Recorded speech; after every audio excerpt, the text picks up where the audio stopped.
चला तर मुलांनो, आज आपण घन व घनमूळ कसं काढायचं हे पाहूया.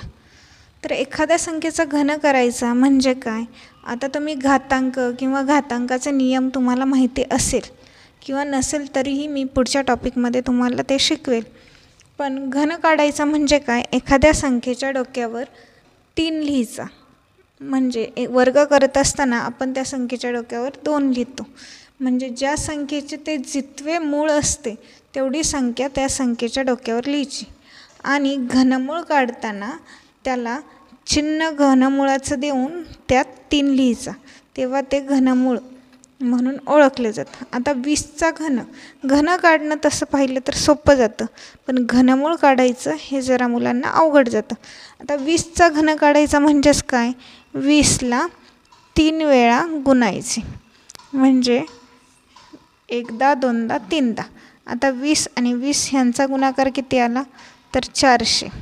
आणि ह्यांना पुन्हा 20ने गुणायचं, तर ह्याचा गुणाकार किती आला? 4 आणि 2 ह्यांचा गुणाकार 8 आणि उरलेले 3 शून्य ॲज इट इज. म्हणजेच आपला 20चा घन आलेला आहे 8000. आता ह्या 8000चं घनमूळ कसं काढायचं हे मात्र अवघड आहे. म्हणजेच हा 8000 कशाचा घन आहे हे जर काढायला आपल्याला परीक्षेला विचारलं तर थोडंसं अवघड जातं. तर मी तुम्हाला त्यासाठी एक सोपी ट्रिक सांगते. तर एखाद्या मागच्या पेजवर अवयव पाडायचे. जर तुम्हाला हे असे अवयव पाडतात काही लोक, 2 गुणिले 4000, म्हणजेच ह्या 8000चं विश्लेषण झाले 2 गुणिले 4000. मग पुन्हा ह्या 4000चे 2 गुणिले 2 गुणिले 2000 असे अवयव पाडतात आणि मग त्याचं घनमूळ येतं. त्यापेक्षा उभ्या मांडणीने अवयव पाडायचे, ते तुम्हाला सोपे जातील. आता 8000चे अवयव पाडले. ह्याला 2ने भागलं तर उत्तर आलं 4000. ह्याला पुन्हा 2ने भागलं तर उत्तर आले 2000. ह्याला पुन्हा 2ने भागलं तर उत्तर आले 5000. पुन्हा 2ने भागलं तर उत्तर आलं 500.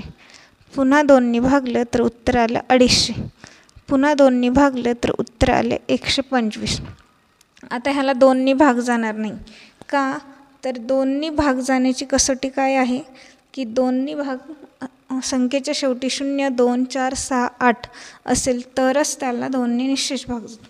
आता ज्या संख्येच्या शेवटी 5 आणि 0 असतो अशा संख्येला 5ने भाग जातो. मग 125ला 5ने भागलं तर काय येऊ शकतं? 25. आणि 25ला 5ने भागलं तर 5 गुणिले 5 आणि 5ला